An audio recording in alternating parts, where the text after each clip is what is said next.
Okay, so welcome to Tanya Wide Open at G4. We're in the beginning of Adar. Last week my plan was to go through chapter 7, and we kind of unwittingly went through chapter 7 in Tanya. We started in a different place, and by the end of the hour or so discussion, I realised we had just basically spoken out chapter 7, Bashkacha. There was one thing that we didn't speak about that I wanted to kind of bring home. So we'll start now in chapter 7 and we'll see what happens, but maybe we'll broach chapter 8 also. So chapter 7, the Rebbe is speaking about he's talking about the avodah of raising up this world, yeah? Talking about things that are permissible, that we're involved in, and lifting up the things of this world back to Hashem. But he says something really interesting, because like when we're talking about lifting up the world, you would think, okay, an esrog, tefillin, the table, the sefer, yeah, all of that stuff is taking the material of this world and bringing it up to Hashem, yeah? As we've learned in any basic hashkafa shirim, yeah? But he goes in a different route, and he says that for example, he just explained what I was talking about lifting stuff. He says, for example, the soira, fatty meat from an ox, yeah, and drinks spiced wine, to open up his mind to Hashem and his Torah. Or or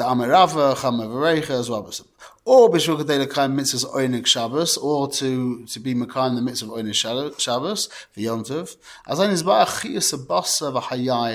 Then he separates out, so to speak, selects the energy, the chiyas of the bas and the yain, the life force of that, of the flesh and of the wine. Shahai nishba meklipas noiga, that was permissible, so it was coming from what we said was called klipas noiga. V'oila Hashem ka'oila ka'korban, and it goes up to Hashem like an oila, which is a type of korban, a burnt offering, completely burnt, and a korban, which is like the klali term for all korbanos, which is korbanos that are basically eaten by the oila is not eaten bichlal, yeah, just the whole thing's burnt up. Whereas a korban, minastam, although korbanos is all of korban, including oilas, but a korban here is referring to the korbanos that we eat from. And then it says, and as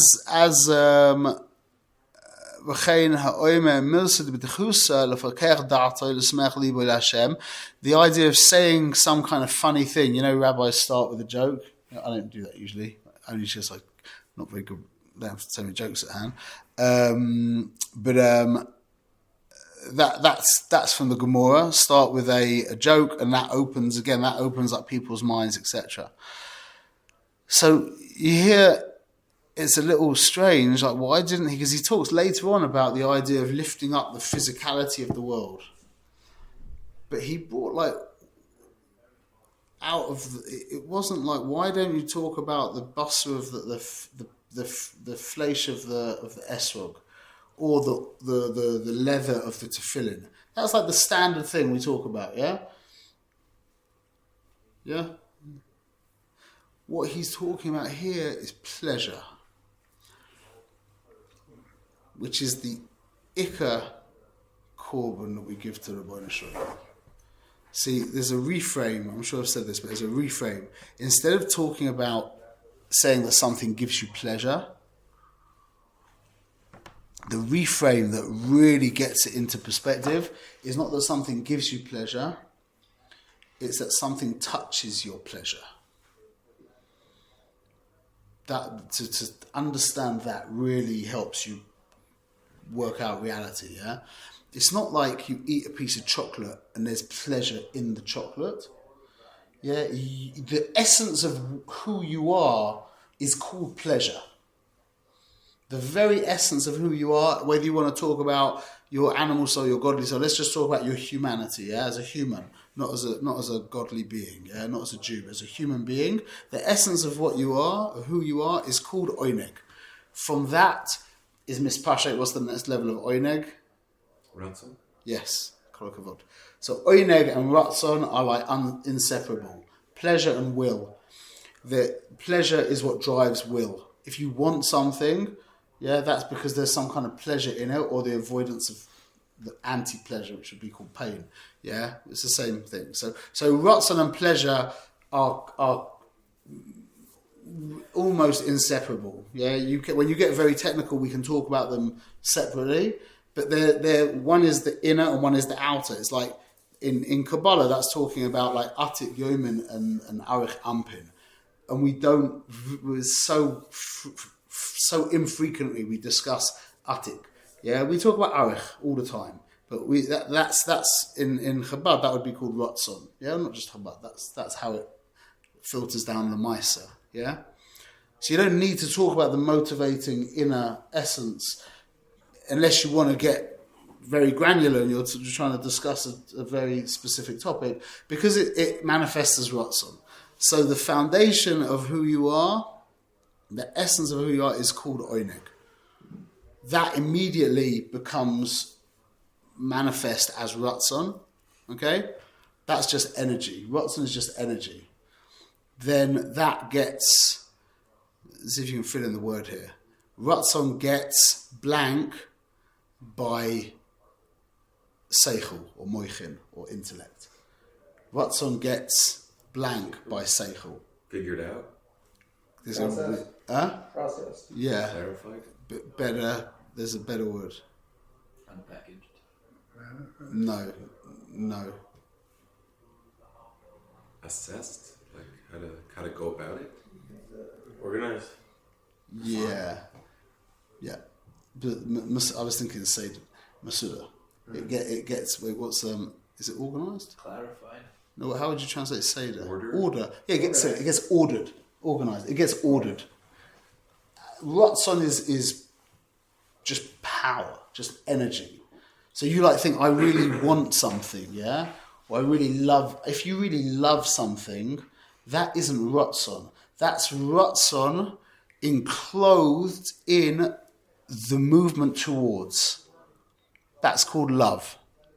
If you're really repulsed by something or hate something or scared of something, that's Ratzon enclosed in the direction of fear, of Yira, which is away.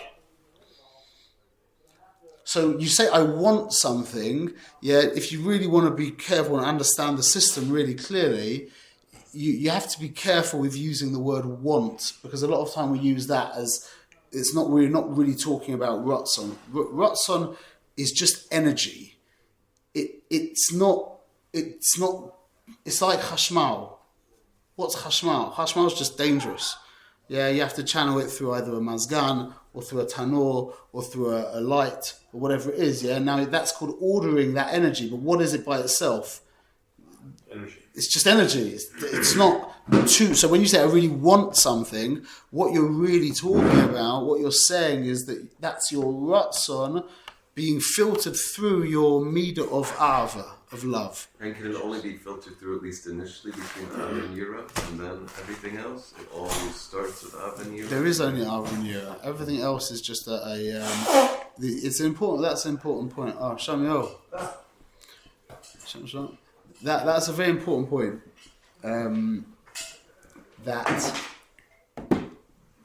Where did I see it today? Because I'm going through the internet. I'm going through YouTube now, like ridiculously, to try and get all these videos for this, for the Blessed Life thing, and I'm watching so much still. And one of the things I saw on Tony Robbins, one woman starts talking about her emotions, and she starts talking about joy and pain and fear and love and I can't remember the other, but she said loads of stuff, yeah? And I'm listening to her, that's like kind of conventional and normal, people would say that. But the way I've understood it in Yiddishkeit, the way that I learned from Reb Manis, is that there's only two emotions. They're called Ava and Yira. Ava we translate as love, Okay, but No, it's that's some. that. So I try and put it into. This should really be drawn out properly, and this will you won't. I'm assuming you're not going to remember this, but it's worth just hearing how it looks. Is that you have the emotions are just Ava and Yira. Yeah, Ava is translated as love, like always, basically, and Yira is translated as fear, but it's also respect and awe. Yeah. So, but basically, all that is just a movement towards or a movement away. It's so simple. Emotions are simple. That's why they're called in English emotion.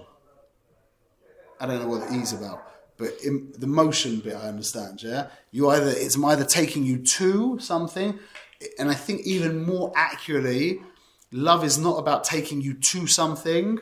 This is a real diuk. Love is actually about bringing it into you, and that's the symbol of a kiss.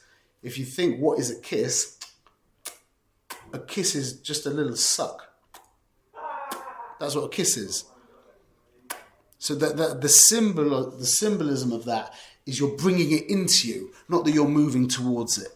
And that's a diuk. That's a very because with Yira, with Hashem, it's separating. It's like moving away from ourselves to God. Like what's the movement away with Yira vis-a-vis? So Yira would be you moving yourself away, because the Indian of Yira is the Indian of cutness. Yira in a relationship means I'm giving my wife space.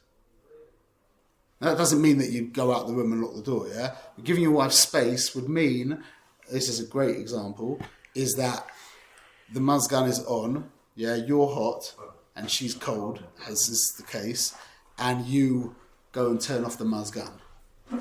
Basically, there's not really much that I know of in a relationship between a man and a wife that's more helpful than that. Yeah, buying your wife a yacht is not worth even a fraction of turning off the mazgan when she's cold and you're hot. That's like there's lots of ops and stuff like that. Basically, what you're saying to your wife when you do that is that you exist. In fact, I'm so aware of your existence, it's more to me than my own existence. Whereas you buy her a yacht for $50 million, yeah, and you that's a big geschmack. You buy someone a mamash yacht, forget that you're going to go on it as well, but that there's some kind of oineg in giving someone a gift, yeah, mamash, a normal person at least, yeah. Whereas by withholding yourself, there's intrinsically no pleasure in that whatsoever. So what you're really doing is you're setting the foundation for the relationship by saying to your wife, you are real to me. And the real goal of the relationship is to be able to say to her with your hand on your heart, you are more real to me than I am to myself. If you can say that, if you get there, then you just won. That's shalom bayis. Imagine. We should all be zocher b'ezrat Hashem. At least we can know about these ideas. So fear, when we say giving her space, in that sense means I appreciate that you're real, and therefore I'm not going to impinge, I'm not going to take away from you. So that's conceptually like moving away, you understand? So that's why all relationships are primarily based on fear on yira, and then the ava is once because if your wife doesn't feel that she exists in your world, then all the flowers and all the yachts, that just annoys her. Because she just thinks this is your own geschmack. So it really is the foundation of a relationship, is yira, is this idea of, I really appreciate that you exist. Like you say you're going to be home at a certain time, yeah, and you would make it for a meeting for one of your clients or whatever it is, but your wife is like, okay, I said like 7:30, 8:45, 8 o'clock, 8:30, 9, you know, we're all right, should be okay. Yeah, that's not how it works. Bichlal. When you turn up 15 minutes later when you said that you're going to turn up, we'll talk about this in and live life, yeah. But when you turn up 15 minutes later than when you said, you're subconsciously, is that the right word? Subliminally, thank you, saying to her, you don't exist as much as I do. In my life, I'm more real to me than you are to me. That needs to be the avoider of the avoider of marriage is to get to the opposite of that. Anyway, so we've got the two relationships basically. The two emotions are drawing close and pushing away. That's called Ava and Yira. Simcha is not an emotion, according to the system we're learning. Simcha is what you said, is psichas alev. Simcha is the prerequisite for all emotion. There can't be emotion without simcha. Simcha means that the heart is open and the system is flowing. The opposite of psichas alev, simcha is timtum alev, where there is no emotion. That's the definition, by the way, what I've learned from my Messiah of depression is that depression is not an emotion. So if depression is not emotion, what is depression? Huh? Lack of emotion. Yeah. Depression is a vacuum. Depression is a lack of emotion. That's why it's linked to laziness. Atzvus and atzlus are connected to each other because, in a sense, atzvus, depression, is a kind of laziness to experience emotion. In a sense, that's not like fair to say that to people, but that's how it's grouped. Al-Pi Kabbalah, Al-Pi Tanya. Atzvus and atzlus are grouped together. They call it repressed anger. Repressed anger.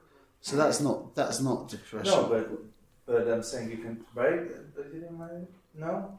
So anger, amazingly, I've heard that. maybe anger is also not an emotion in Tanya. You know what anger is?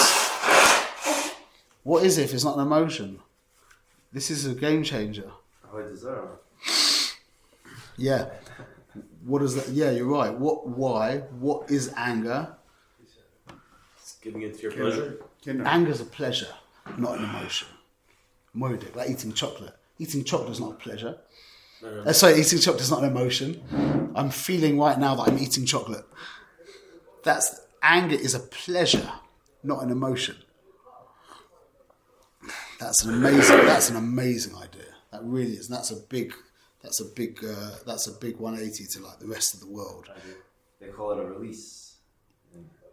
But when you can't feel them, it's a release, but emotion, Right, which is it's mamshich and you get more angry. The more an angry guy gets angrier and angrier as they get older. You see, like a lot of old people are just angry people.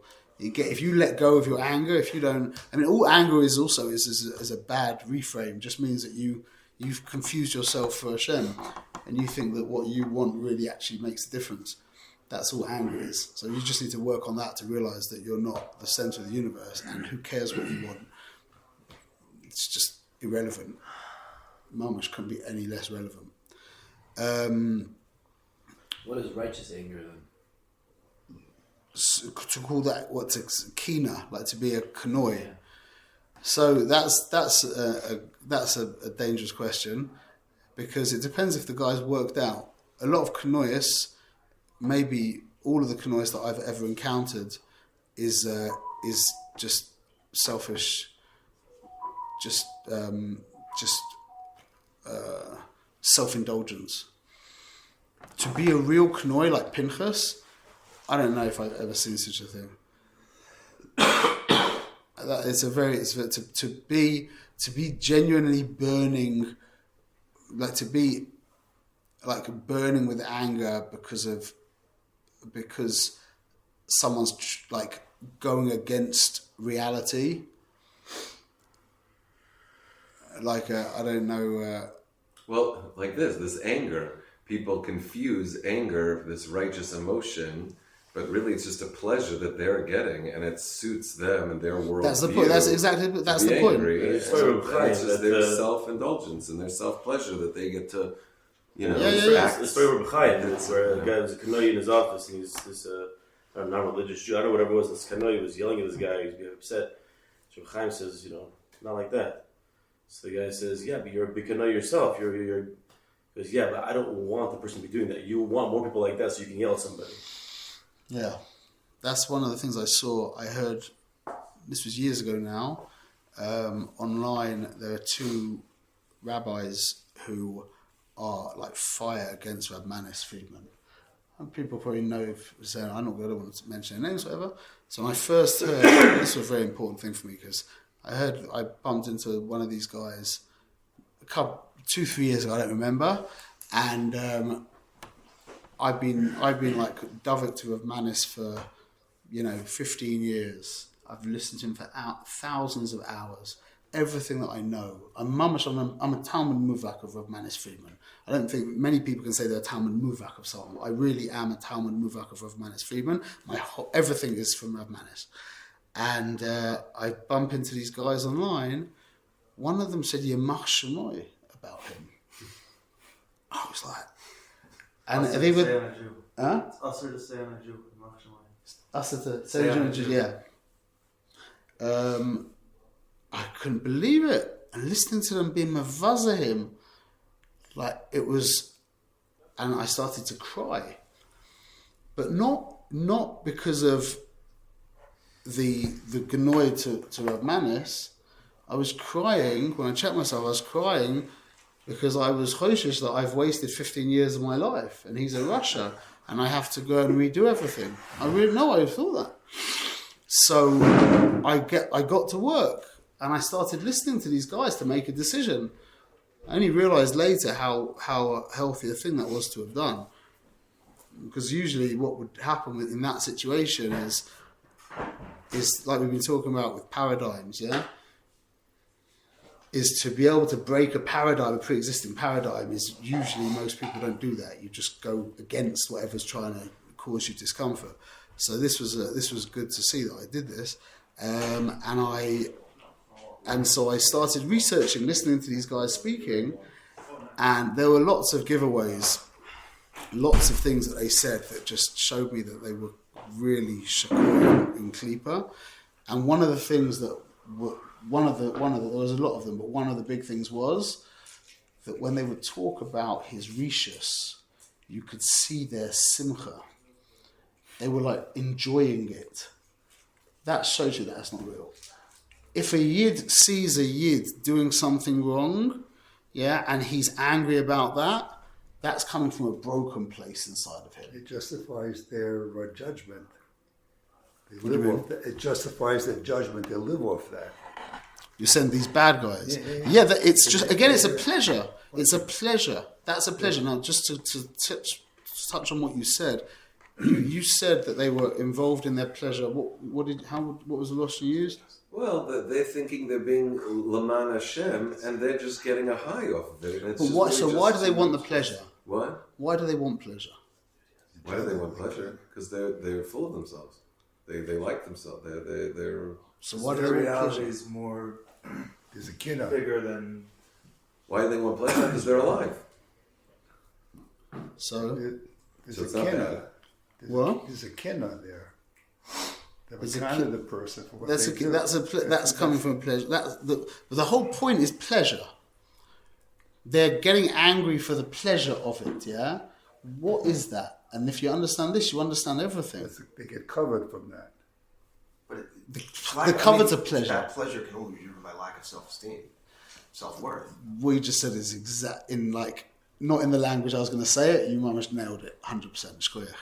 Is that Descartes said, he didn't really say this because he spoke in French, and I don't think he meant this, but everyone says that he said, "Yeah, I think, therefore I am."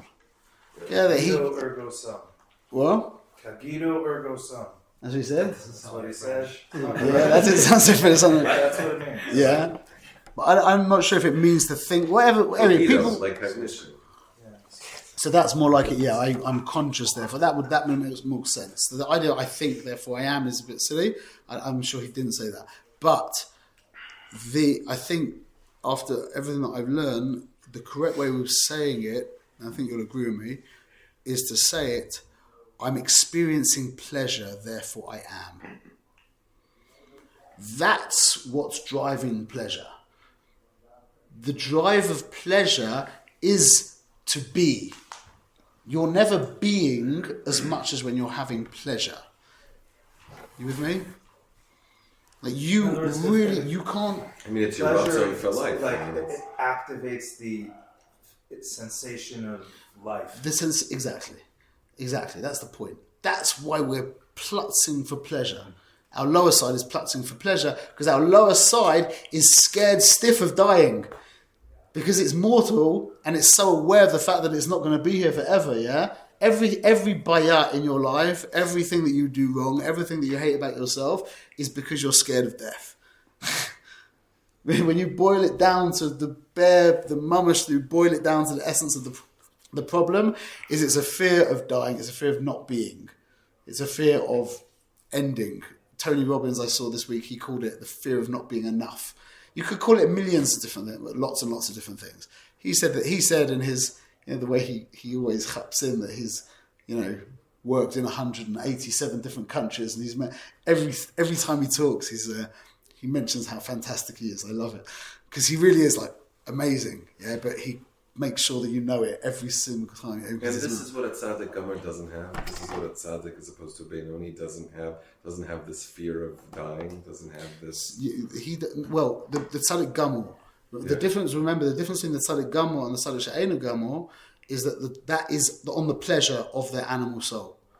The tzaddik, you could look at it like this: from the Rasha of Araloi until the tzaddik she'einu gomer, they are all human beings.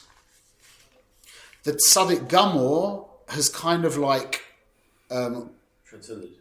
Yeah, well, not progressed. What's the word? Graduated. From humans. He's not. It's really a doichik to call him a human being anymore. It really is a doichik. That's Moshe. That's Rabbi Shimon Bar Yochai. A Tana Elokai. They call him Elokai. Tana Elokai. It says by Moshe, he was from his waist down, he was Ben Adam, and from his waist up, he was Elokus. It says all kinds of crazy things in Sfarim about men who have maybe women as well, I don't know, but about men who have ascended to the level of Tzaddik Gamor, where what happens, that means, is that the Oineg in their Nefesh Bahamis has been mishapech. I don't know how you would say that. Does that mean they don't even have Einig and Ruchnias? Because that also is a shtickle on That's Einig Shabbos. So It's nothing to do with them. yeah, that's probably the best way of saying it. This guy who, people would, I'm sure, bless you, people I'm sure would say that the Lubavitch Rebbe was that Madrego and Reb Nachman was that Madrego, and everyone has their own tzaddikim. I'm sure everyone. Regular tzaddikim are probably beinonim that we meet, who have inner drives to do bad stuff but just behave really, really well. So the tzaddik she'einu gamor, he's the guy whose emotions are completely in line with Hashem. Anything that is not in line with halakha, with Ratzon Hashem, he finds disgusting and repulsive. He wouldn't be able to eat a treif sandwich. He couldn't do it. Not like the Benoni who's like, that looks really nice, but I'm not going to eat that. And even the Benoni couldn't eat it. But not because it's repulsive to him. He couldn't eat it because of other factors. Maybe he's Yiras Shamayim, or he's aware that God's looking, So he still couldn't eat it, but not because of an internal. You with me? version. Yeah, like I'll tell you, to give a funny example to get this in perspective, I'll give you an example. If you walk past, you're in your house, and you walk past there's the washing bin, the laundry basket, and then you've got like your 4-year-old's underpants on the floor, not in the basket. So the Russia just walks past. The tzaddik, as he walks past, he effortlessly bends down without any thought. Having such a good time until He without any. What are your underwear? That's already a Madrega. So the tzaddik is so in line with his wife, using the wife as the marshal, as Hashem. He's so in tune, as he walks past, he just effortlessly, without thinking, bends down, picks them up and puts them in the laundry basket. He's tuned with his wife, yeah? That's his wife's Watson. His wife's Watson is, I don't want these underpants on the floor here. So the Russia doesn't care, because she's not real and I'm real and I can't be bothered to do that right now, so I'm more real than you, so the pants stay there, yeah? The tzaddik, yeah, the guy who's really aligned with his wife, he effortlessly, naturally bends down and puts them in the basket. What does the Benoni do? With his foot. He kicks it a little closer to the basket with his foot. Tells the kid to pick it up. Yeah, why? For example, it could be in many things. This is what happens to me. I see it, I walk past, and I think if I saw my kid walk past, I would tell them to pick it up and put it in the laundry. So I go down and I pick it up. So is that something about me that's making me put the pants in the laundry? Or it's something external to me? You know what I'm saying? This is a very important idea. External. Exactly, that's the point. It's external. It's not me. Or it could be like that's just an example that's relevant to me. Or it could be you would walk past and you think, oh, I will get brownie points with my wife if I put these in the laundry. Again, that's something external. You are not aligned with your wife. Kol Zman, you walk past those pants and you have to do a double take to then pick them up because of some kind of thought. That's called a Benoni. And don't get me wrong, that's a fantastic madrega. That's amazing. That's really, in many ways, it's even more amazing than the tzaddik. It really is. I'm just trying to draw out the distinction between the tzaddik and the Benoni. The Benoni only behaves correctly. He never does an avera, he always does the mitzvah. Why? Well, the most obvious reason is, well, how can you do an avera when Hashem's like standing there watching you? It's like when you tell your kid, you're on your computer in your house doing something, you need to go to the bathroom. And you say to your kid, I'm sorry about all these like bathroom analogies, but you say to your kid, don't touch the computer. You say to your kid, don't touch the computer. Kol Zman, you're sitting in front of the computer, of course he's not going to, but the minute you go out of the room, there's a good chance he'll mess with it, yeah? So the Benoni is like, well, Hashem's always looking. I could appreciate that this would actually taste good, or I'd like to see this, or I'd like to do that, yeah? I see the pleasure in it. I see that this would touch my pleasure. That's what he says.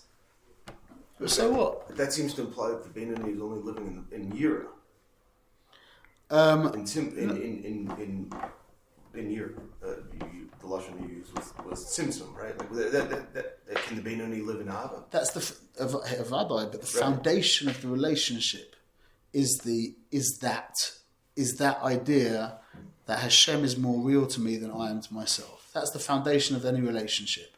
That the other, in this case Hashem, is more real to me. Now, what's going to motivate you to actually do the positive mitzvahs, which is what builds that's the love.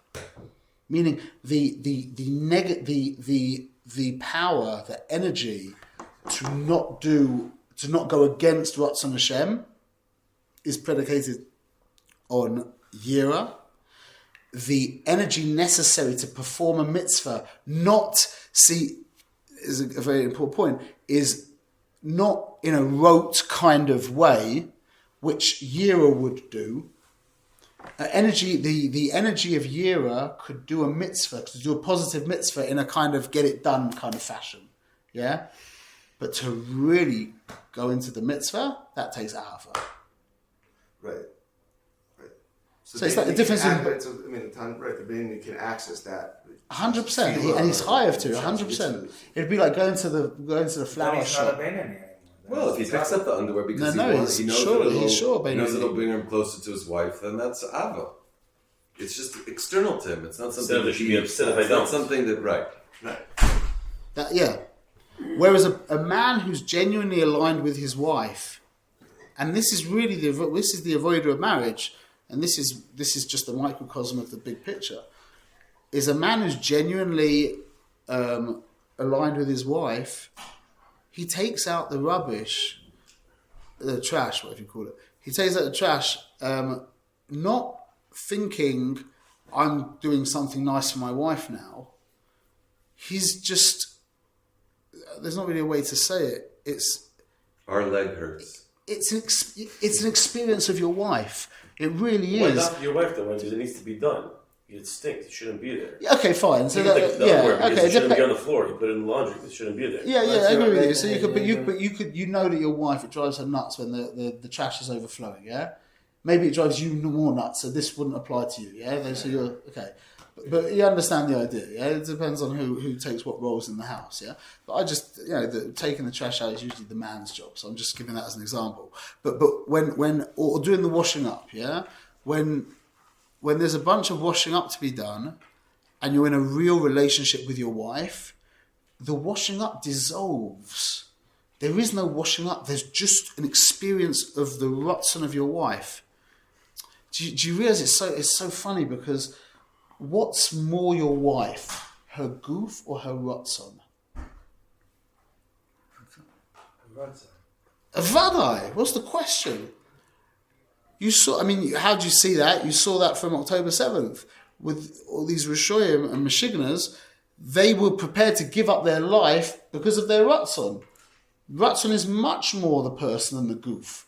The goof is, you can imagine one day they'll be able to, transplant a brain into somebody else and move a neshama from one goof to another, whatever it is. Yeah, I don't know if you could do that, but the goof is so distant compared to the rotzen. So where are you closer? You're closer to your wife when you're hugging her, assuming that she's not really into the hug, or when you go and do the washing up, you do the dishes. It's not even comparable, Bichlal. If her rotzen is that she needs a hug and you're doing the dishes, then her rotzen's in another place. That's the relationship, chasing her rotzen. You with me? It's just very obvious. So when we're doing the manual chores in the house, they're not manual chores in the house. They're your wife. There's not really a way of saying it. And that's just the mushal for Torah. That's exactly what Torah is. That's the inyan of Tzaddik Be'emana. So Yichya. The tzaddik has the Orchaim speaks about it. Why I was going to say it's a Yoba mitzvah. I'll say it now. Is why is he called a bar mitzvah? Why don't you call him a bar mitzvois? 613 mitzvahs. Why did you call him the son of a mitzvah? It's all one system. Yeah? It's all one. It's the one. There's just God. Okay, in this situation, I need to put on tefillin. In this situation, I need to not look at that person. In this situation, I need to give tzedakah. In this situation, I need to make sure that I make a separation between meat and milk. And I think you can say we said this, but that's the inyan. This is not a nice thing to say, but it brings the idea, is that the Rishoyim are Male mitzvahs karimon. We said this, remember? Why Male mitzvahs karimon? And that Rabbi Meir was oichel the Torah from Acher, like a rimon, and he threw away the klipa. Because within the Rasha, who's a fragmented person, the mitzvahs are all fragmented like a rimon. There's this mitzvah, that mitzvah, this mitzvah, that mitzvah. He's got 613 things to deal with. Whereas the tzaddik is tzaddik me'munasa yichya. There's not 613 mitzvahs, it's just my own cute little thing. Is if you add 6 and 1 and 3 together, is you get 10. And then you add 1 and 0 together, you get 1. Yeah, it's just cute. But that's really what it is.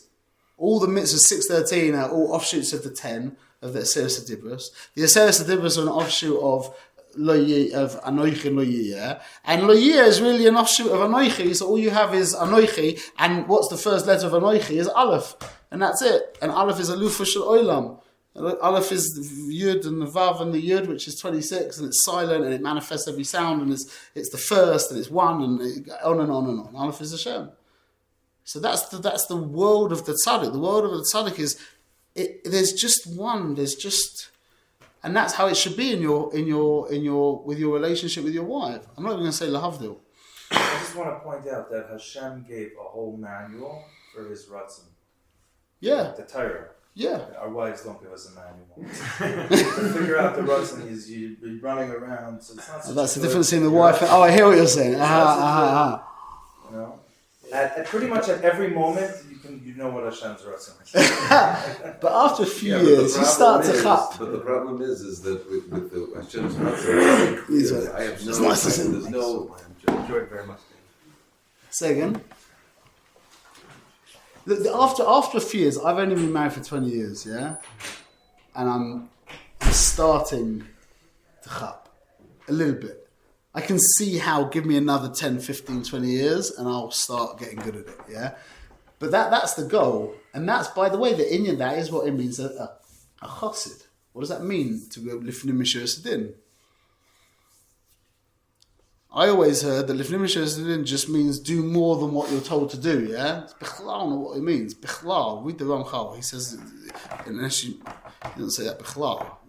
The inyan of lifnim mishur din means you put that. This is why an Amma Oretz can't be a chassid. Why can't an Amma Oretz be a chassid? It's because you need to know a bunch of halacha, but you'll start seeing patterns. When you start seeing a broad picture of halacha, you'll start to see patterns of what Hashem cares about. You with me? You start to understand that He really doesn't like you impinging upon anyone. He just doesn't like that. You see that in so many halachas, and read Rashi's in the Chumash, and you'll see it over and over again. Funny little things. And if you're astute, you start picking up on and you start realizing that Hashem doesn't like you to mess with anyone. He doesn't like you to detract from someone. Yeah. So for me, I've said this many times. I mean, I can't tell you the oineg I get in turning my telephone on silent on a Friday afternoon in the mikveh when I go to the ball. That's mamash midas chasidus, because I know that in my mikveh you've got the room where you get unchanged upstairs and you have to walk down and go to the ball with the showers and stuff, yeah. And so you're away from your clothes while you're taking a mikveh, and I know many times that I've been standing in that room and someone's annoying, phone is going off with some stupid annoying noise. It's annoying. So midas chasidus says, I don't want to put someone through, 45 seconds, whatever it is. I'm not going to do that. Why? Because Rebbeinu Shalom, you don't want me, that's choshev to you. Show me in Shulchan Aruch where it shows you have to turn off your phone when you go to the ball. Yeah, of course it's not. That's midas chasidus. But then, what was that? Leave him in the mix. But then there's another level that I learned about recently. Oh, Shalom Aleichem. The Hashem taught it in such a profound way. I had a son, I have a few sons. One of them told me that he did something for someone, and he said to me, I want to give you some nachas. And he told me a really nice thing that he did for someone. And it was lovely, yeah? I had another son who, and I don't want to take away from that, by the way. I am going to take away from that, but I don't want to take away from it because I'm just going to talk about a higher madrega. But that's mamash a madrega. To do something for your tati, to give him nachas, is an amazing thing, okay? But there's a higher madrega where another of my sons, he raised a bunch of money. It's only 20,000 shekel for one of his rebbes at yeshiva who's broke, who's making a chasna. And I didn't even know about it. It came out like it was as an agav. It wasn't to give me nachas. It wasn't to give me nachas. It was just because he was good. He's become good. And I cried. I cried when I found out what he had done. That my experience, compared to my son who said, Abba, I want to give you nachas, compared to my son who was just doing goodness for the sake of goodness, you know what I'm saying? Mamash, incomparable. From my perspective as a father. So where we're trying to get to, the Midas Chasidus, although I'm enjoying it right now, when I turn the phone off, I'm like a big tzaddik, and I think about how choshev and heilig I am, that I don't want to impinge upon anyone. I'm looking at Hashem going, this one's for you, yeah? Yeah, Hashem's like going, okay, yeah, thank you. Yeah, whereas when that actually just becomes who I am, then Hashem's like, and it's so funny, it's ironic, because it's like you've forgotten about Hashem in that case. You hear the irony of it. You're not thinking about Hashem, you've just become good. It's like the architect who goes to the bathroom on the project. It's not easy. You were saying, guys working on a big project. building a building, right? Yeah, When he goes to the bathroom, it's not like it's all for the project. Exactly. Well, yeah, maybe a little bit different. I'm not sure. But we're just talking about you want your children to be good. You just want your children to be kind. Yeah. Like there's nothing worse than seeing your children not being kind. I dealt with that this week. It was horrible. In fact, the same kids I've been talking about here, I saw them do something horrible, and it destroyed me. So, welcome to life. Welcome to life. The one who raised the money was videoing the one who wanted to give me nachas doing something horrible, and I saw the video, and it broke my heart. So just, welcome to life. But what you want is you want your children to be good. You want your children to be good. You just want your children, not good as in good behaviour. You want them to be good. You want another story of one of my younger sons, when we I went to meet Rav Manis for the first time ever. This was a few months ago, about 6 months ago. Went to the old city. He was doing a whole thing there. And we walked all the way. It was boiling hot. It was like June, I think. It was much boiling hot. And I was dripping with sweat, and we'd been waiting for about 3 or 4 hours, yeah? And he didn't show up. And, okay, fine. But we're sitting in a place in the old city where the shul, you have to go up some stairs. And I'm sitting there with my son Yochanan. At the time, it was 11, I think, or at 10 or 11. And a woman walks in with a stroller who wants to go up the stairs. He just got up and helped to take the stroller up the stairs. There was no thinking. There was no self-consciousness. There was just goodness. You know what I'm saying? No, look what I'm doing. Not in a way like, oh, look at me, look, I'm a good. Not even conscious of his goodness. He just became good. You hear what I'm saying? So it's that's a madrega beyond kavana. That's a madrega beyond I'm doing this for Hashem. I'm doing this for Hashem, where you've become good. Why did you become good? Because Hashem wants you to become good, and you've been learning His Torah, and it's eventually been mamash seeping into the essence of who you are. See that as Hashem is really helping that lady with the stroller. B'diuk. It's not me helping the lady for Hashem. That's called misaneg al Hashem. It's Hashem is helping the lady with the stroller. That's what Kiddush Hashem. I'm helping Hashem help the lady with the stroller. Hashem's using Hashem's using you. So but that's Hashem even the point. Hashem doing it. That's called misaneg al Hashem. That's the misaneg al Hashem. What does that mean? So I always learn that misaneg al Hashem means like this. Yeah, your eyes are closed, and you need payers. Really, it's b'diavad without payers. Yeah, the payers have to be like this. Yeah, if you can sweat as well, and then you open your eyes with your eyes white. Yeah, and if you can jiggle and stuff like that, all that. That was misaneg al Hashem, no? I almost did that the other day. I still see the pupils. I didn't do the jiggle. Yeah, that's the jiggle. So when Nevi'im went into that's how they were. That was called nevuah. Right. They were overwhelmed. That's not misaneg al Hashem. That's what we're trying to pretend we're doing. Yeah, but that's not misaneg al Hashem. The seizure, yeah. And it's exactly on what we're talking about. Yeah, we just learn what's oineg. Oineg is what motivates you. Your humanity. Yeah, let's talk about you being a human being. You're motivated by your oneg, by your pleasure. So, what about if you're doing something for someone else? Mamash. Not you're doing it for them because, like what Mr. Robbins says, that I actually printed it out because it's so gavaldic, that I actually printed it out and stuck it in my Tanya. Yeah? Only those who have learned the power of sincere and selfless contribution experience life's deepest joy. True fulfillment. But that's also for yourself then. That's the point. That's why I printed out and put it. That's the ultimate level of elevation that is still human. Right. I want to add value to the world. I want to help the world. I want the world to be absolutely fantastic. Yeah, why? Well, because that will fulfill me. That's the high. Halavai, we would all be at that madrega, yeah?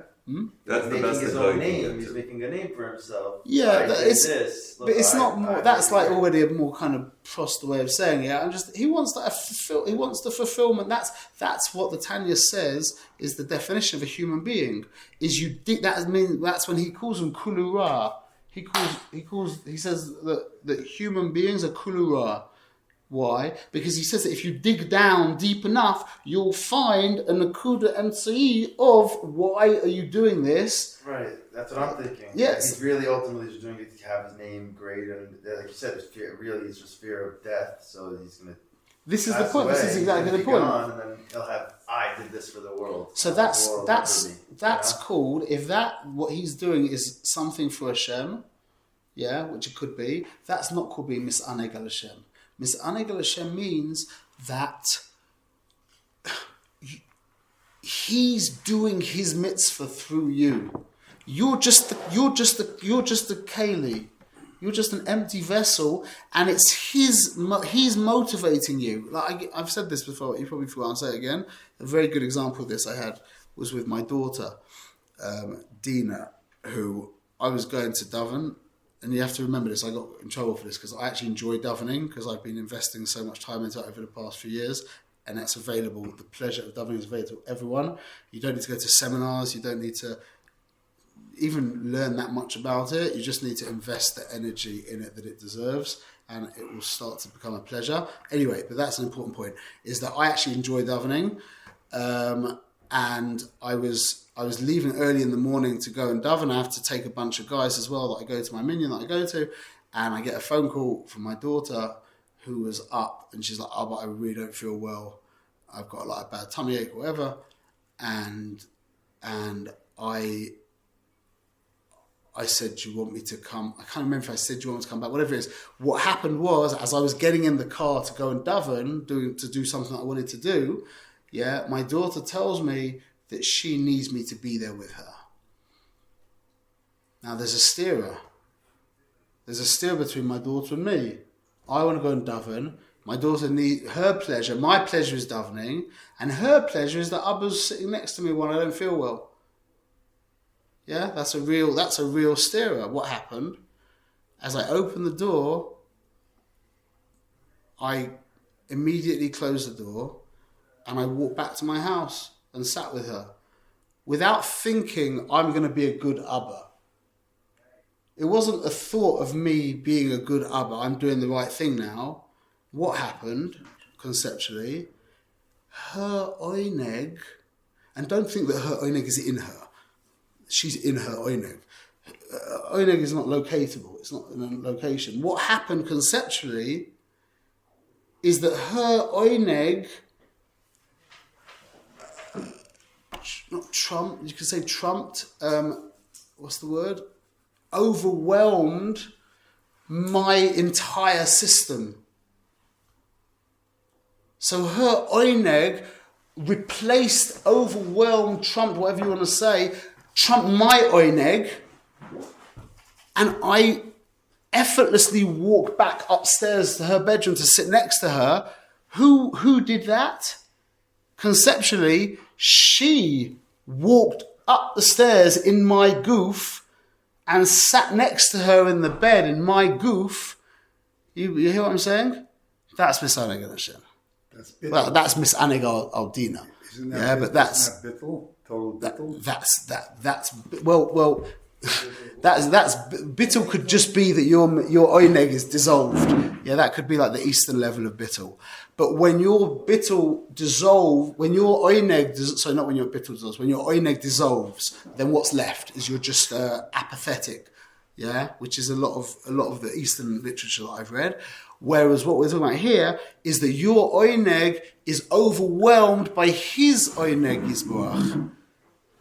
That means that Hashem is doing his mitzvahs through you. What are you? You're just not, and it's not just your goof, it's your emotions and your intellect as well. The ratzon is his ratzon, it's his oineg, his ratzon, and now your kalim, yeah, seichel, midas, and the levushim of machshav dibur ma'aser, they just now they go along for the ride.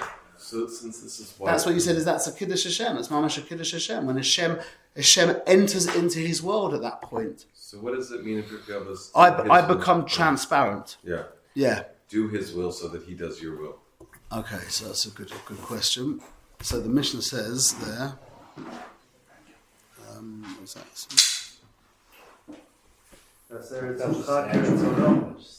What? So yeah. that he'll do your It will. says also make your will like his will. Yeah, that's the So second your level. will should be his will, so it automatically should be.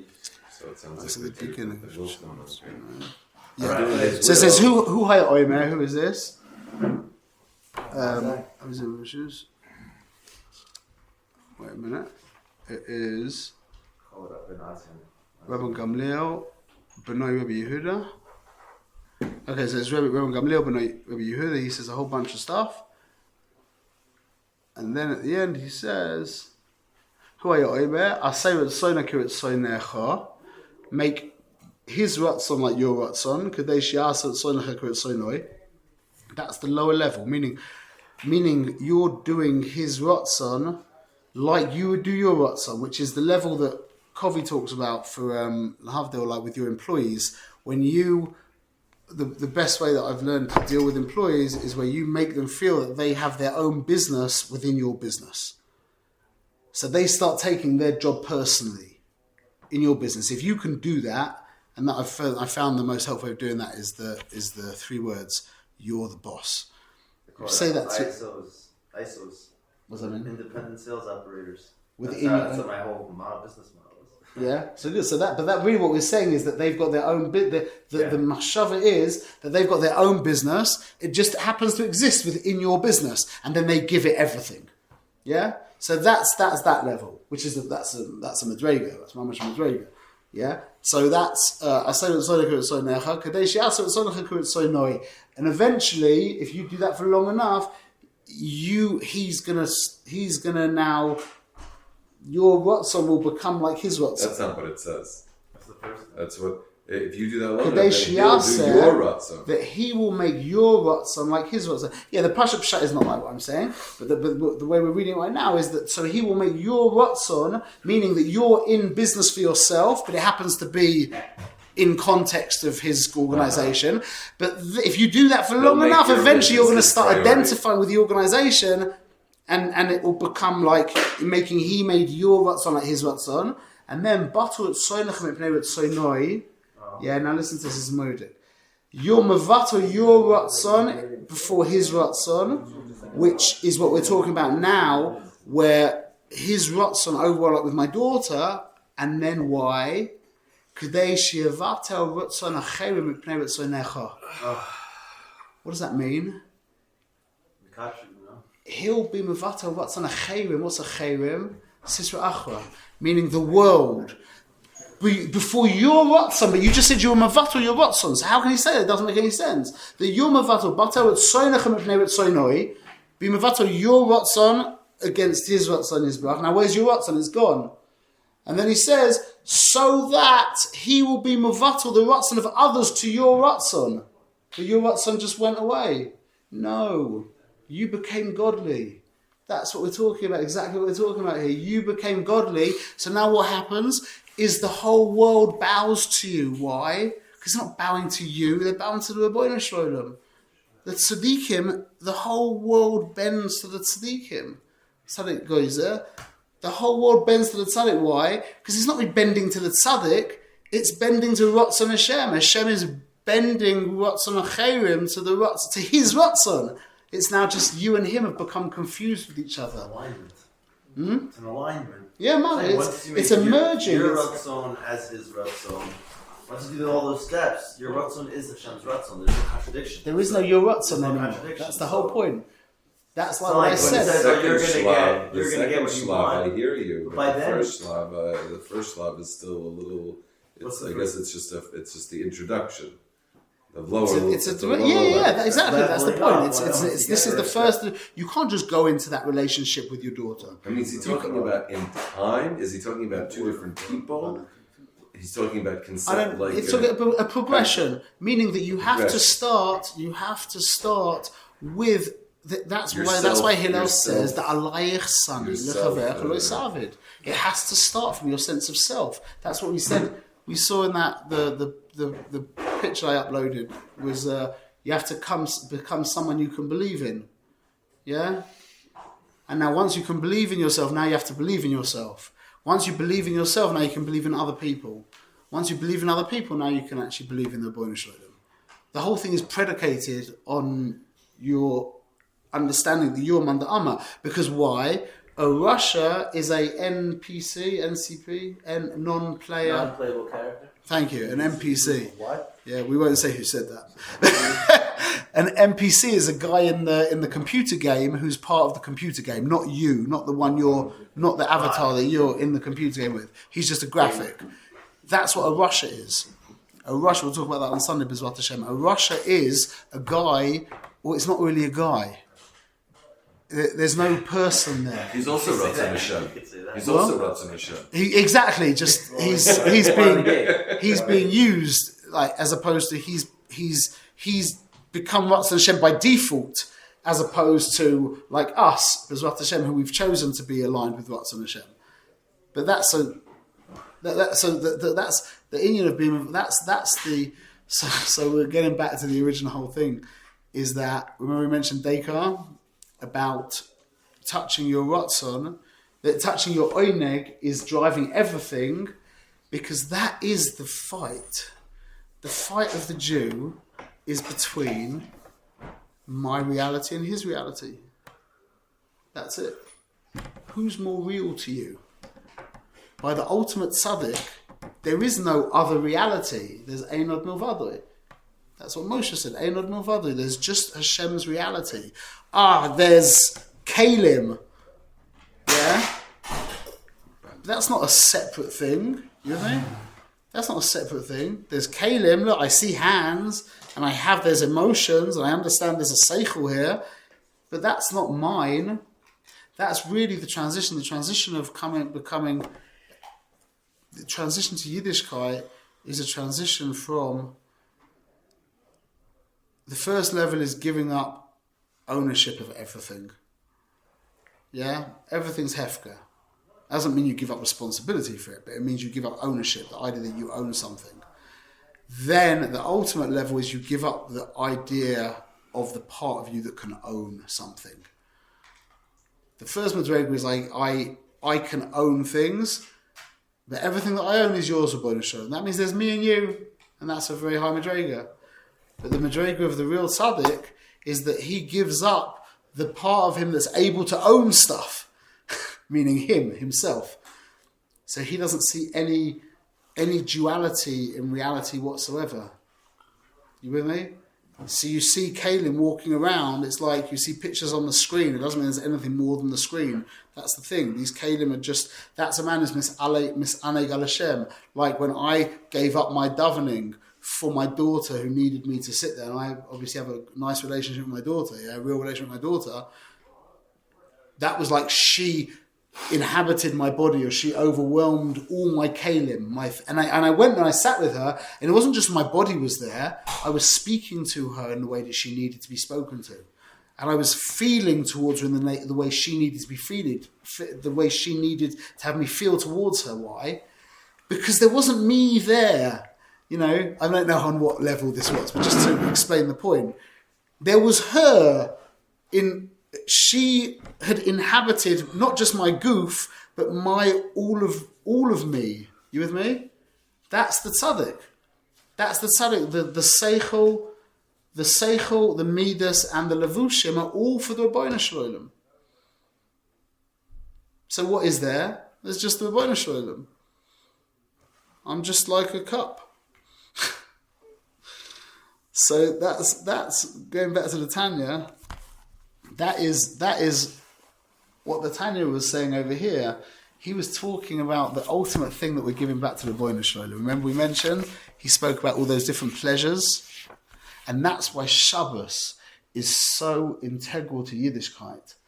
That's why Shabbos is a guy. He mentions later that a mumah in Arayas, you can still eat his shechita, but a guy who's mechal Shabbos, you can't eat his shechita. If he's over on avodah zarah, you also can't eat shechita.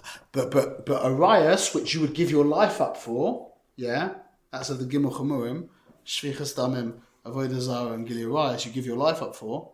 Whereas you don't give up your life to not be mechal Shabbos,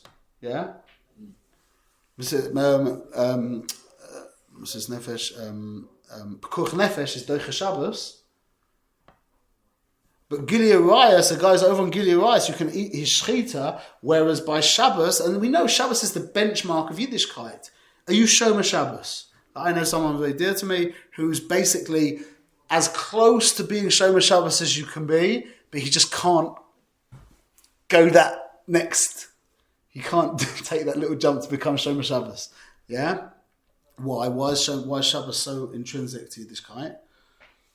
What is it you give to Hashem on Shabbos? Yourself. Yeah. Say it deeper. Say it more correct. What's the question? What do you give? Oineg. Shabbos is oineg. You're misaneg on Shabbos. The avodah of Shabbos is to give your oineg to the Rebbeinu Shalom. I thought we were supposed to get on Egg on Shabbos. That's the. Wait a second. If that's the case, and you're mamayat your oineg in the week, that's it. That's what Hashem wants. Hashem wants the yichud of reality, yeah? What's the one thing that's not miyached with his reality? One thing. Your oinig. That's the one thing that's not him. Everything else, and all the things that you're doing is just a manifestation of that. You with me? The only thing that's not him is our onek. You're taking anything for yourself. That's if we're not Misaneg al Hashem, then it's our onek. Yeah, if you're a normal human being, your oineg, which is the root of who you are, meaning that's the cause of all the things that we're doing that aren't in line with Ratzon Hashem. But all of those things you're doing that are not in line with Ratzon Hashem are basically like a mace. They're just what's the life force of all those things? But I could also be doing them. Is your oineg. But I could also be doing Ratzon Hashem for my onek. That's the point of a Yiddishkeit. That's the point of our avodah. That's the exact point of our avodah. Is giving the oineg to Hashem. Now, the idea of being misaneg on Hashem, meaning that your oineg gets mevatled by his oineg. That's the madrega of the tzaddikim gedolim. But the level before that, where your oineg becomes your oineg is to serve him. That's what that's the first. That's what we're aiming for. We're all at that level where we're trying to get it. Is where we want to serve Hashem because we want onek. Yes, that's not what you're talking about. And then the intelligent thing. Well, we're talking about everything. Then the intelligent thing is now you do the avoiders, like for example, like I said with tefillah, like what's happened to me over these years now is my oineg is tefillah. I really enjoy davening shachris. Yeah, so now. That is that Hashem? Is that me being bottled to Hashem? No, I'm not on that madrega. But that's me having turned an oineg into his, as in that oineg is for him now. What's the whole concept of mitzvahs lav? Say him. What's the whole concept of mitzvahs lav? Well, that's exactly what we're saying. So explain it. Well, they're not for you. Why do you want to have pleasure in the mitzvah? It's not for your pleasure. It's that's what Hashem wants from us. It's the exact point. You're saying that it sounds like he doesn't want us to have pleasure from the mitzvahs. He wants us to have pleasure from the mitzvahs? No. It says the mitzvahs aren't given for your pleasure. Even though they're his pleasure. But now what my avodah is to do is to get pleasure from the mitzvah. That's the first stage, you understand? That my pleasure now has become not that it's been replaced by God's pleasure, but I've been mekadesh it. Not that it's been bottled now, that not like with my daughter where she was just running the show through my goof. That's the level of a big tzaddik. But we have invested the energy. Like a good example is my investment of energy into Shachris. Yeah, I'm not an exceptional person, I don't think, in any way. And I just became an akshan. I decided that I'm going to mamash spend at least 25 minutes every day on Bazooka de Zimra, and I'm going to try to not talk, and I'm not going to eat before. And I'm going to try and follow all the rules. Yeah, and I did that many years ago. And I've been doing it like a very in a stubborn way, like an ox for years and years now. And now for me, when I have to daven every now and again, it's rare, but if I have to daven very quick shachris, yeah, it feels icky, like I hate it, it's horrible. Or I literally, to daven in one of the shtibelach nowadays, I can't, I mean, I never do it because I daven where I daven. but it's very difficult, like really difficult for me because I get pleasure from it. But that's not a bad thing. That's being mekadesh my pleasure. You understand? you weren't from starting. shtiglachs that are going quick. You get pleasure from that? From that. Okay. But that might not. That might be the pleasure of getting out of davening. That's not the pleasure of the tefillah. That's the pleasure of the fact that I got through tefillah, so I can go and do what I need to do. That's the difference the is opposite. he didn't start davening 25-minute psuki de zimra because you wanted pleasure. You daven 25 minutes because you wanted to do Ratzon Hashem, not because you were getting hana from it. Yeah, but that could be. So also, that it started that your animal soul got on the vibe of that and started to chap hana. Okay, so now you got to work on that. But fine, but you didn't start because I wanted a geschmack. Well, it could be that I did. That wouldn't be a steer. This is the point, though. Let's say I get pleasure from davening. Yeah. It's not that Hashem overwhelms me and you're looking at this, malach praying. It's not. I enjoy davening. I love thinking about the Bon Shem. I love the poetry of the thing. I love the seder of the avodah. I love shouting and whatever it is. Yeah. I love talis tefillin, the whole thing. Yeah. Now that doesn't mean that I don't love cheeseburgers also. You with me? That's the difference between the tzaddik and me. Is that even though I get pleasure from a lot of his mitzvahs, that doesn't mean that I also don't get pleasure from things that are neged Ratzon Hashem. But I'm a Beinoni, so I won't do them. You with me? It's not that there's no me anymore. Like when you meet a real tzaddik, like if you were to meet Rabbi Shimon Bar Yochai, there is no man there. That's a godly man. That's why Moshe had to put the thing over his face. You couldn't look at him. He was a godly man. So where does Kabbalah's all come into? This is the foundation of everything. So the Kabbalah's all means I don't care about my geschmack. Kabbalah's all means this is my obligation. I have to do this. I don't care how it feels. Let me ask you, how much energy are you going to end up putting into tefillah with that? You see, if I'm putting in because I'm getting a geschmack, so then I'm not going to put in that much because I'm only going to get as much as I feel like I'm worthy of geschmack.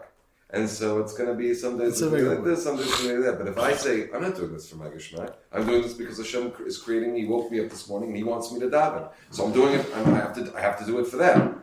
So then I'll put in extra effort that I wouldn't put in because I don't care about myself. That's a very heilige thing to do, and that would be that's a very correct thing to do, and that I just lost my head. That's a very to approach davening like saying I'm going to have an experience in tefillah. Why? I want to have an experience in tefillah. Why? Because that's the avodah of tefillah. That is the mitzvah of tefillah. There should be an experience when you step into Shemona Esrei. Yeah, you should have, if you put in the due diligence and the energy until Shemona Esrei. Yeah, you should be bowing down to the Boina Shloim. You should you're meant to feel that. You're meant to feel that. Why? Because that's what He wants. That's a chelik of the mitzvah. You understand? A chelik of davening is the experience, but you're not doing it for the experience. This is the point. This is already a chelik. This is the kind of level that we can access now because we're so sick of ourselves. We've been investing in ourselves. If you come from America or England or wherever we come from, yeah. Over the past, it went psycho over the past 20 years, yeah? Push it crazy over the past 20 years. The pleasures available in the world now, and they're going further and further with like trying to make it more and more, they're trying to make it more and more like, that everything is just so, taking everything to the nth level of pleasure, and now we're in a really strong position. Now that we've had all the pleasures of the world, like, okay, how much bigger does the boat get? Yeah, or how much higher does the parachute jump go?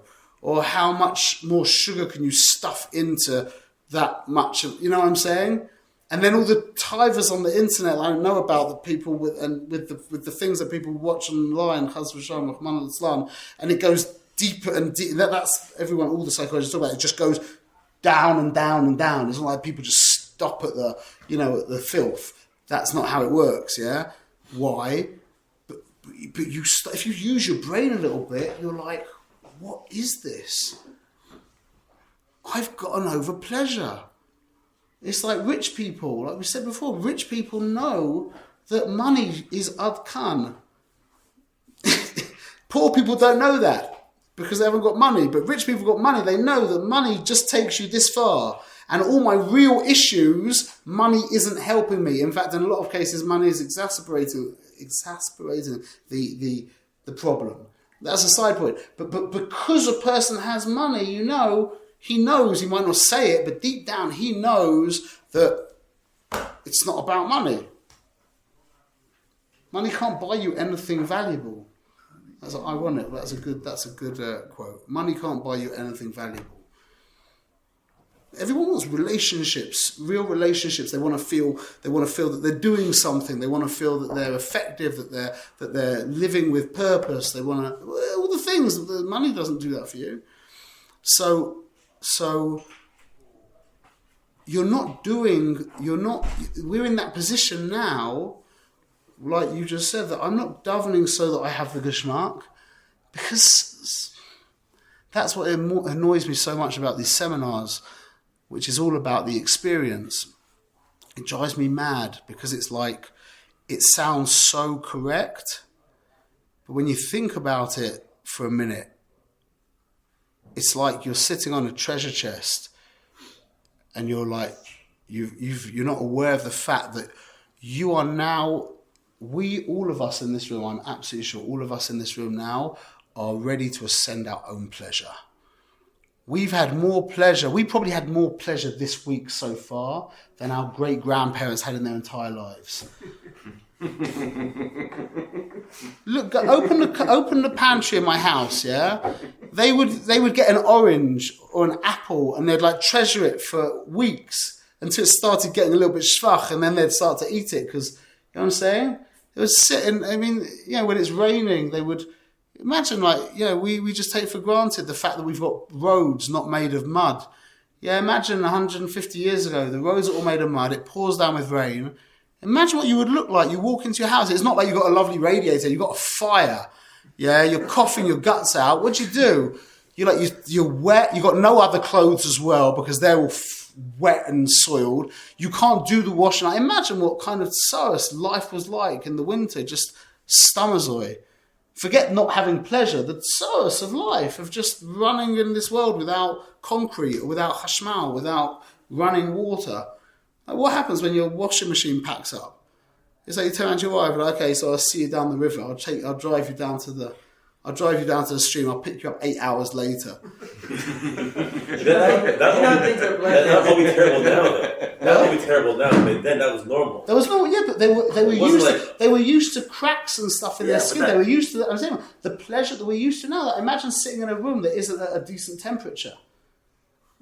Could that wouldn't last for too long.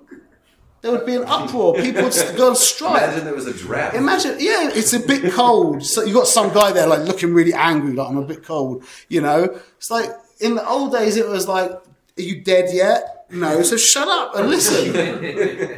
Like Hillel, he got froze on the top of the thing. It's just a passionate thing. So you've got certain people who are out there talking about the pleasure, the thing, and it's like, again, you need this. You do need this on a certain level.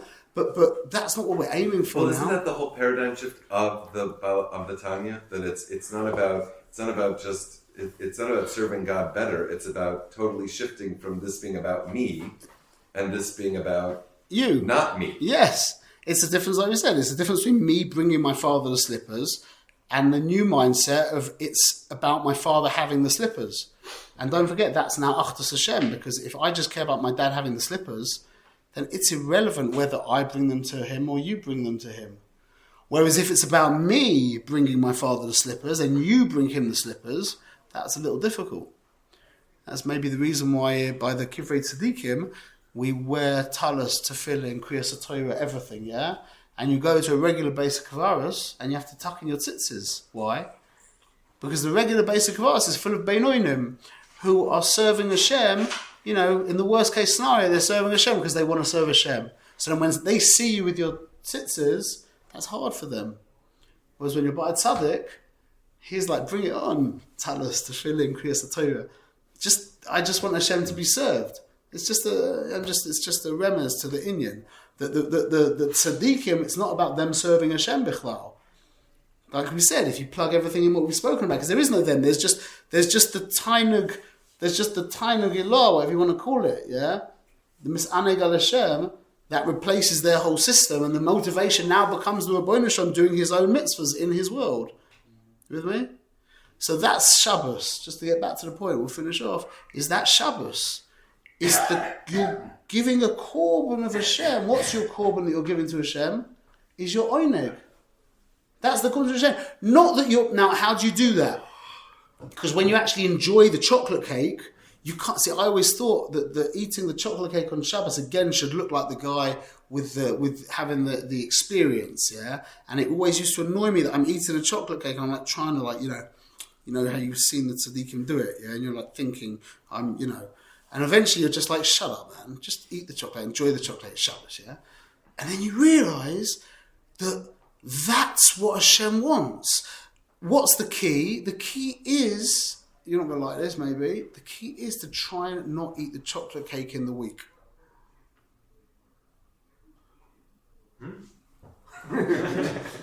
Even Kaddish the chocolate cake for Hashem. Meaning you are enjoying it, but I'm saying to Hashem, listen, I'm not able to ascend my oineg, meaning I'm eating this and I'm enjoying this and make it more chocolatey and I'll enjoy it more. But what I can do to you is say that I'm not going to touch that part. I'm going to try and avoid that part myself, except for on Shabbos and Yom Tov. Isn't there like a whole Indian of eating leftovers from Shabbos during the week? It's like also... That's it. There you go. It's the point. It's leftovers. That's what my daughter said to me this week. She said the Bochrim eat sholem Thursday night, Friday night, and Shabbos day, and the Tatas eat chillin on Sunday, Monday, Tuesday. But this is so now it comes out, and this is for me when I learned this. I can't remember having more simple than anything I learned in Yiddishkeit. Is we all overeat on Shabbos, yeah? Everyone overeats on Shabbos, and you hate yourself for it. Everyone hates themselves for overeating on Shabbos. I don't hate myself. I hate my neshama Yisera. It's easy. I'm perfect, eh? What's the tragedy of overeating on Shabbos? See, I always felt that I was, look at me. I was trying to do it with the kavanas, and I'm doing this with Hashem. But if I'm overeating, then obviously I'm not misaneg al Hashem. This is all about me, yeah. So I felt all chalisha sadas, and I'm just a big fat behemoth, basically, yeah. No, the problem with overeating on Shabbos is it's a miyat of your oineg. You feel horrible. You are mamayat your oineg. Don't eat so much. What's the bet? So you get an extra 5 seconds of sweet taste in your mouth, and then for the next 2 hours you're sweaty. You sleep too much. You feel anxious and annoyed, and you just remind your own egg. That's the problem with overeating on Shabbos. You with me?